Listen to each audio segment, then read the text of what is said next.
Welcome to the Frida Learning Series, brought to you by NowSecure. This is Module 5, Android WebViews. Hello, my name is Michael Kruger, and I'll be joining you today on your journey through this module. I'm the Senior Director of Application Security at NowSecure, and I lead NowSecure's team of expert mobile penetration testers and reverse engineers. In this module, we'll take a look at a common component of Android apps, a WebView.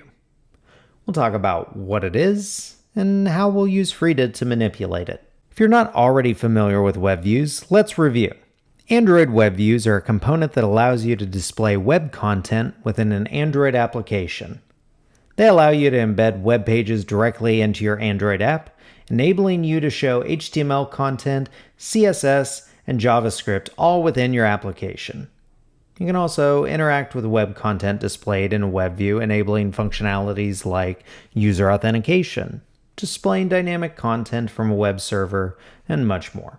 Since WebViews can open web pages, let's first look at redirecting URLs. This is the process of sending a user to a different URL from the one they think they're visiting. We can perform URL redirection in two different ways. If the activity that's hosting the WebView is exported, or if the WebView function itself is vulnerable to a parameter injection attack. We can check if our activity is exported first by looking at the Android manifest.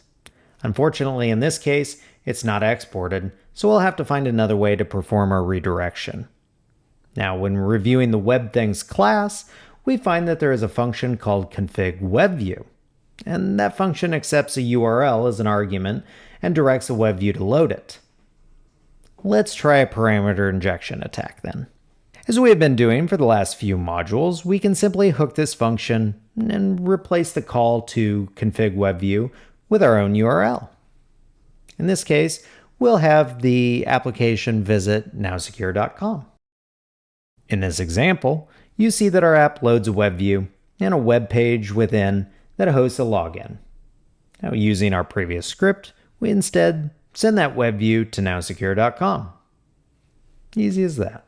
In Android, WebViews have a debugging feature that allows you to use the ADB remote debugging extension for the Chrome web browser to debug the contents of the WebView. By default, you'll find released apps typically have this turned off. Thankfully, we can use Frida to enable debugging. Even though the app explicitly sets debugging to false, we can override that and set it to true. We can check if it worked by opening a browser on our local machine and entering Chrome inspect into the URL field. If successful, we should see the following. We can then click inspect to inspect further. As you see in this quick example, if debugging messages were left into the WebView scripts, they may be visible now that we're able to debug this WebView. A reminder to developers, it's bad practice to leave debugging messages in and assume that setting debugging enabled to false will be enough protection. Now, code execution attacks on Android WebViews involve exploiting vulnerabilities in the WebView itself to execute malicious code. These attacks can compromise the security of the app and potentially lead to unauthorized access to data or even grant control over the entire device. Some common attacks are cross-site scripting, exploiting the JavaScript interface, unauthorized file access, or even man-in-the-middle attacks. The Android JavaScript interface allows JavaScript running in a WebView to interact with native Android code.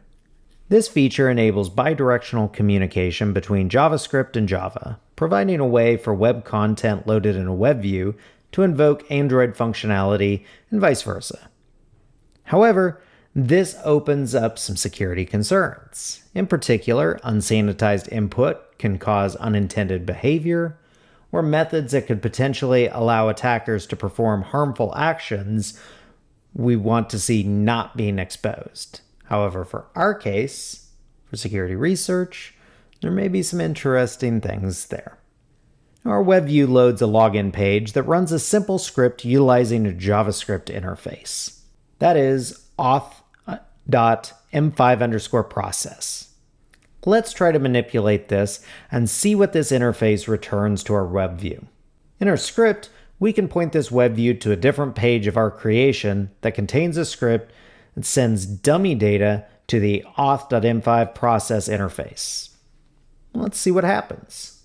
We run our script and point it against a local web server that we have hosting a fake bank page. Within this page, this triggers that JavaScript interface. And look at that. It looks like we found a secret key. As I mentioned earlier, make sure that the interfaces you expose are sanitizing input and not handling sensitive data which could be exposed. It's amazing how easily Frida can gain access to this.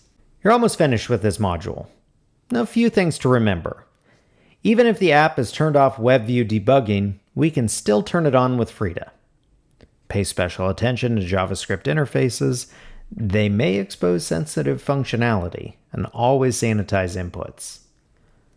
URLs especially should take input sanitization seriously, or they may be vulnerable to redirection and cross-site scripting attacks. Let's try a hands-on exercise now.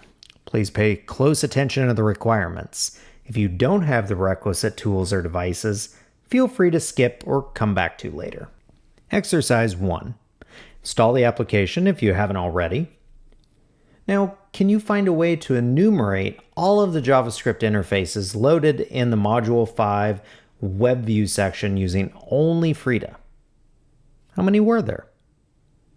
Go ahead and give it a try and come back to this later. Stop. If you haven't yet completed the exercise and you wish to without assistance, please pause the course at this time. Since add JavaScript interface is a function, we can utilize our function hooking once we find its class. Once implemented, we can have it output each interface name. This is a useful script to have on hand if you're researching Android app vulnerabilities and need to quickly enumerate interfaces. As you can see, we found 2 in total. Well done. Thank you for viewing this module of the NowSecure Academy Frida Learning series. Stay tuned as we add more Frida learning modules to this series. Be sure to reach out if you have any requests for a topic you'd like to see covered. As always, for more information and to develop your mobile AppSec knowledge, make sure you check out the rest of our existing catalog courses at NowSecure Academy.